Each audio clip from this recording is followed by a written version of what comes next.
चौथा पार्ट है जून इकोनॉमिक्स 2025 का। इस क्वेश्चन में हमको सेल्स दिया हुआ है, एडवर्टाइजमेंट एक्सपेंडिचर दिया है, इन दोनों का मीन दिया हुआ है, इन दोनों का स्टैंडर्ड डेविएशन दिया हुआ है, और इन दोनों के बीच में जो कोरिलेशन है उसका कोफिशिएंट दिया हुआ है। अब हमको बताना है अगर 10 करोड़ रुपए एडवर्टाइजमेंट पे लगते हैं तो सेल्स कितना होगा। अब चलिए इस क्वेश्चन को सॉल्व कर लेते हैं। अब जैसे कि हमको पता है कि सेल्स जो है वो डिपेंडेंट वेरिएबल होता है, एडवर्टाइजमेंट एक्सपेंडिचर जो है वो इंडिपेंडेंट वेरिएबल है। ठीक है, तो हम रिग्रेशन इक्वेशन बना लेते हैं। जैसे कि हमको पता है रिग्रेशन इक्वेशन होता है y equal to a plus b x. यहाँ पे a है इंटरसेप्ट, b है स्लोप। अब इस क्वेश्चन में करना क्या है हम शॉर्टली समझ लेते हैं।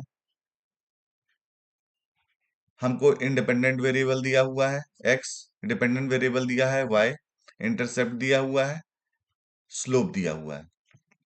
हमको करना क्या है इस क्वेश्चन में, पहले हम स्लोप की वैल्यू निकाल लेंगे विद द गिवन इंफॉर्मेशन, फिर इंटरसेप्ट की वैल्यू निकाल लेंगे विद द गिवन इंफॉर्मेशन, फिर इन दोनों की वैल्यू, स्लोप और इंटरसेप्ट की वैल्यू इस इक्वेशन में पुट कर देंगे तो हमको एक रिग्रेशन इक्वेशन मिल जाएगा।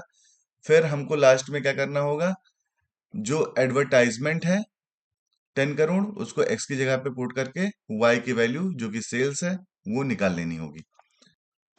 अब इसको हम करते हैं। स्लोप का फॉर्मूला जैसे हम सबको पता है वो coefficient of correlation standard deviation of y मतलब डिपेंडेंट वेरिएबल, x मतलब इंडिपेंडेंट वेरिएबल। ठीक है, अब इसकी वैल्यू हम पुट कर देते हैं। कोफिशिएंट ऑफ कोरिलेशन हमको 0.9 दिया हुआ है, स्टैंडर्ड डेविएशन y का हमको दिया है 10 और x का हमको दिया है 1.5। इसको सॉल्व कर लेंगे, हमारे पास वैल्यू आ जाएगी 6। अब हमको बीटा की वैल्यू पता चल गई है, अब हम इंटरसेप्ट की वैल्यू निकाल लेते हैं। इंटरसेप्ट का फॉर्मूला होता है mean of dependent variable minus slope into mean of independent variable. इसमें हम वैल्यूज पुट कर देते हैं। मीन है जो डिपेंडेंट वेरिएबल का वो है 40, जो स्लोप हमने निकाला है अभी वो 6 है, और मीन जो है इंडिपेंडेंट वेरिएबल का वो है 6। तो हमारा जो इंटरसेप्ट की वैल्यू आएगी वो हो जाएगी 4। अब नेक्स्ट हमको क्या करना है, स्लोप की वैल्यू और इंटरसेप्ट की वैल्यू इस इक्वेशन में पुट कर देनी है, इस वाले इक्वेशन में पुट कर देंगे तो हमारा जो नया रिग्रेशन इक्वेशन बनेगा वो होगा 4 प्लस 6x। अब जैसे कि हमको पता है x जो है यहाँ पे ये एडवर्टाइजमेंट एक्सपेंडिचर है और ये सेल्स है, तो हमको ये इक्वेशन मिल गया। अब नेक्स्ट हम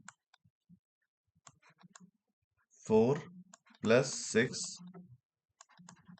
10, ये हो गया हमारा 64। तो जो हमारा सेल्स होगा वो होगा 64 करोड़ का, अगर हम एडवर्टाइजमेंट करते हैं 10 करोड़ का तो। ठीक है, option 2 is correct. Next question हम देख लेते हैं।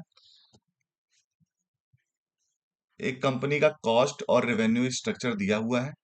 ठीक है, हमको फाइंड करना है कि कौन से लेवल पे वो अपना प्रॉफिट मैक्सिमाइज करेगा। अब ये क्वेश्चन दो तरीके से हो सकता है, एक तो प्रॉफिट के रास्ते से हो सकता है, ठीक है, जो कि होता है टीआर माइनस टीसी अप्रोच से हो सकता है, एक हो सकता है MR is equal to MC approach से हो सकता है। हम दोनों अप्रोच से सॉल्व कर लेते हैं क्योंकि दोनों बहुत शॉर्ट में ही हो जाएंगे। अब हमको टीसी दिया हुआ है टोटल कॉस्ट जो कि है 100 प्लस 0.015 एक्स स्क्वायर। ठीक है, रेवेन्यू हमको दिया है टोटल रेवेन्यू, रेवेन्यू हमारा 3x। अब इसको हम प्रॉफिट इक्वेशन में पुट कर लेते हैं तो हमारा हो जाएगा T R 3x minus 100 plus 0.015 x square. इसको हम डेरिवेट कर लेंगे विद रिस्पेक्ट टू x, तो ये हो जाएगा हमारा 3 माइनस ये 0 हो जाएगा डेरिवेट करेंगे तो ये हो जाएगा 0.015 इंटू 2x। अब इसको हम सॉल्व कर लेते हैं तो हो जाएगा 3 माइनस 0.03x। अब x की वैल्यू हो जाएगी 3/0.03। ये हो जाएगा 100। नॉलेज के लिए हम देख लेते हैं शॉर्टली कि ये MR is equal to MC approach से कैसे होगा। इसमें पहले हमको MR फाइंड करना है, फिर MC फाइंड करना है, दोनों को इक्वेट कर देना है। तो TC दिया हुआ है, हम इसका डेरिवेटिव कर लेते हैं विद रिस्पेक्ट टू x। तो इसका डेरिवेटिव हो जाएगा 0.03x। हमको टोटल रेवेन्यू दिया हुआ है, इसका हम मार्जिनल रेवेन्यू फाइंड कर लेंगे by derivating it with respect to x। तो ये हो जाएगा हमारा 3। इक्वेट कर लेते हैं 0.03x इज इक्वल टू 3। तो हो जाएगा x इज इक्वल टू 100। ठीक है, फोर्थ आंसर। नेक्स्ट क्वेश्चन में हमको कॉन्सेप्ट दिए हुए हैं, उनको मैच करना है। सिंपल है ये। ए है first law of growth. First law of growth होगा GDP is equal to manufacturing output growth. ठीक है। सेकेंड लॉ क्या है? वो होगा productivity of manufacturing is equal to manufacturing output growth. Third law होगा हमारा productivity in outside manufacturing is a function of manufacturing output growth. ठीक है। ऑकुन्स लॉ ये होगा हमारा second one. Okun's law GDP और अनएम्प्लॉयमेंट के बीच में इनवर्स रिलेशनशिप बताता है। तो ये हमारा हो जाएगा 3142। नेक्स्ट क्वेश्चन कह रहा था management of manufacturing firm wishes to determine the average time required to complete a certain manual operations. There should be 0.9 confidence that error is estimate will not exceed 2 minutes. What sample size is estimated by a time and motion study expert as 16 minutes? अब ये question करना कैसे हमको ये हम देख लेते हैं। जो कॉन्फिडेंस इंटरवल होता है पॉपुलेशन मीन का, वो होता है कॉन्फिडेंस इंटरवल पॉपुलेशन मीन का हम देख लेते हैं। ये होगा हमारा पॉपुलेशन मीन, ये है mean plus minus z score standard deviation upon root n. ठीक है। और मार्जिन ऑफ एरर क्या होता है? मार्जिन ऑफ एरर होता है E equal to Z score into standard deviation upon root n. ठीक है। अब इस इक्वेशन में हम वैल्यूज पुट कर देंगे, हमारा जो सैंपल साइज है वो निकल के आ जाएगा। इसको पहले हम सैंपल साइज के फॉर्म में लिख लेते हैं। तो ये हो जाएगा हमारा root N equal two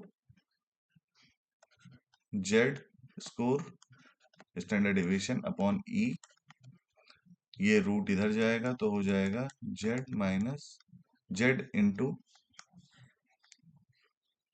into standard deviation upon E का होल स्क्वायर। अब वैल्यूज हम पुट कर देते हैं। जेड स्कोर होगा 95 कॉन्फिडेंस इंटरवल पे, ये होगा 1.96। स्टैंडर्ड डेविएशन हमको पता है 16 और एरर जो है वो है 2। इसको सॉल्व कर लेते हैं। ये ऊपर का मल्टीप्लाई करेंगे तो हो जाएगा हमारा 31.36 अपॉन 2 का स्क्वायर इक्वल टू, इसको डिवाइड कर लेते हैं 15.68 का स्क्वायर इक्वल टू 245.86। ये हो जाएगा हमारा ऑप्शन नंबर 4 अप्रोक्सीमेटली। अब इस क्वेश्चन में डायरेक्टली हमको फॉर्मूला बताना है, सीधा कॉन्सेप्ट से रिलेटेड क्वेश्चन है। ईआरपी का फॉर्मूला बताना है। ईआरपी का फॉर्मूला होगा nominal tariff of consumer on final commodity minus ratio of cost of imported input to the output of final commodity in absence of tariff into nominal tariff rate on imported input. ठीक है। Upon में होगा 1 - the ratio of cost of imported unit to the prices of final good in absence of tariff। First one, ये question कह रहा है एक candidate 3 interview देता है जिसमें पहले पोस्ट के लिए 3 कैंडिडेट हैं, दूसरे पोस्ट के लिए 4 कैंडिडेट हैं और तीसरे पोस्ट के लिए 2 कैंडिडेट हैं। तो उस कैंडिडेट का सिलेक्शन प्रोबेबिलिटी क्या होगा? चलिए इसको हम सॉल्व करते हैं। फर्स्ट पोस्ट है, ठीक है, 3 कैंडिडेट है, तो प्रोबेबिलिटी जो होगी हमारी of selection, probability of selection होगा 1/3। ठीक है। सेकंड पोस्ट में 4 कैंडिडेट हैं, तो हमारी जो प्रोबेबिलिटी होगी सिलेक्शन की वो होगा 1/4। और थर्ड पोस्ट में 2 कैंडिडेट हैं, तो हमारा जो प्रोबेबिलिटी होगा सिलेक्शन का वो होगा 1/2। ठीक है। अगर हमारा प्रोबेबिलिटी है सिलेक्शन का दिया हुआ है तो हम निकाल सकते हैं probability of not getting selected. कैसे? इसको हम 1 से माइनस कर देंगे, तो ये हमारा हो जाएगा probability of not selected for first post. तो ये हमारा हो जाएगा 1 - 1/3 इक्वल टू 2/3। सिमिलरली अगर हम देखें तो सेकंड पोस्ट के लिए भी यही हम कर लेते हैं, तो ये हो जाएगा 1 - 1/4 इक्वल टू 3/4। थर्ड पोस्ट के लिए भी हम यही कर लेते हैं,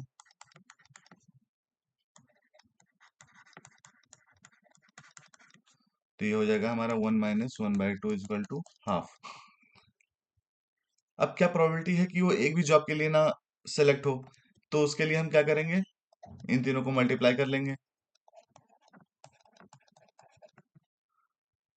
ये हो जाएगा हमारा 6/24 जो कि हो जाएगा 1/4। ये प्रोबेबिलिटी है कि वो एक भी जॉब के लिए क्वालिफाई नहीं करेगा या नहीं सिलेक्ट होगा। हम देख लेंगे probability of selection for at least 1 job. ठीक है, ऑफ एटलीस्ट 1 जॉब। तो अगर हमारा प्रोबेबिलिटी ऑफ नॉन सिलेक्शन है 1/4, तो इसको हम क्या करेंगे, सिलेक्शन का कैसे निकालेंगे, 1 - 1/4, ये हो जाएगा हमारा 3/4। तो हमारा ऑप्शन हो जाएगा थर्ड।